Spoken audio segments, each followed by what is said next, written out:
স্কুলে যাবে না? এখানে কি করছো? ডেডি স্কুল তো 5 দিন অফ, তাই নাকি? হ্যালো শোন, আমি আজকে রাতে ফিরবো। আমি আমার আগে পর্যন্ত আমার ছেলেকে ভালোভাবে দেখে রেখো। মানে কি? আচ্ছা ঠিক আছে, দেখছি। চলো ব্রেকফাস্ট করবে? ওকে। ইডিয়েট একটা, আমার ঘাড়ের ওপর রেসপন্সিবিলিটি দিয়ে চলে গেছে। হ্যালো বস, তুমি এখন অফিসে আসোনি কেন? ডে অফ নিয়েছি স্যার। এসব কিছু বুঝি না। আরে স্যার, এমার্জেন্সি আছে তাই আসতে পারবো না।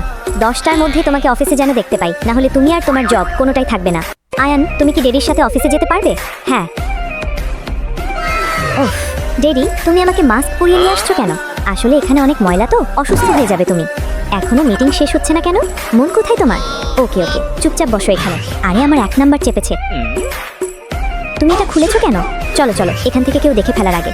এই যে কেউ, আমার ভাইয়ের ছেলে। আসলে ওরা হানিমুনে গিয়েছে তো, তাই ওর দায়িত্ব আমার ঘাড়ে এসে পড়েছে। আসি স্যার। আরে দাঁড়াও, ডেডি ফোন দাও, মাম্মাকে কল করব। এই নাও। কে? মাম্মা, আমি আয়ান। তুমি কখন বাসায় আসবে? চিন্তা করো না পাপা, আমি আজকে রাতেই ফিরবো। ঠিক আছে, I am waiting for you. Okay bye. Ayaan ঘুমিয়ে গিয়েছে, তুমি আসতে পারো।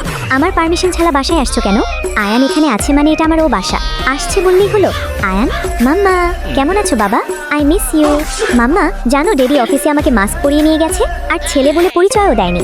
সত্যি নাকি? হ্যাঁ। ছি, নিজের ছেলেকে ভাইয়ের ছেলে বলতে লজ্জা করেনি? আরে বাবা, সবাই জানে আমি বিয়ে করি নাই, এখন হুট করে এটা বললে কেমন দেখায় না?